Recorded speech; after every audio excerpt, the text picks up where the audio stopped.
नाज़रीन, सिंध हुकूमत जो तर्जुमान ऐं पीपी अॻवान मुर्तज़ा वहाब कराची जो मेयर चूंडिजी पियो। संदसि सियासी कैरियर ते नज़र विझण लाइ ॾिसूं था हे रिपोर्ट।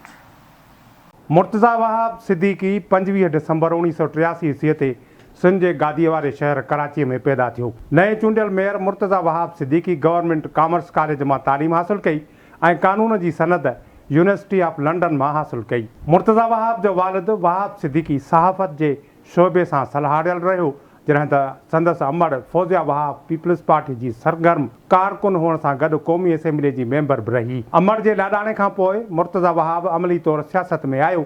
वॾे वज़ीर सैयद मुराद अली शाह संदसि क़ाबिलियत खे ॾिसी खेसि 2015 ईस्वीअ में सलाहकार बणाए छॾियो ऐं ॾिसंदे ई ॾिसंदे हू हर साल हिकु नओं उहिदो हासिल करण में कामयाबु थींदो वियो। मुर्तज़ा वहाब 2015 ईस्वीअ में पहिरियों भेरो वॾे वज़ीर जो कानून बाबति सलाहकार, 2016 ईस्वीअ में एंटी करप्शन जो सलाहकार बणियो, जॾहिं त 2017 में सेनेट जो मेंबर बणियो। मुर्तज़ा वहाब 2018 ईस्वीअ में ॿीहर कानून ऐं एंटी करप्शन खाते जो सलाहकार बणियो। उनखां पोइ खेसि इतलात जो कलमदान बि ॾिनो वियो। 2019 ईस्वीअ में मौसमियाती तब्दीली, माहौलियात खातो, कोस्टल डेवलपमेंट हासिल करण सां गॾु खेसि सिंध हुकूमत जो तर्जुमान बि मुक़ररु कयो वियो।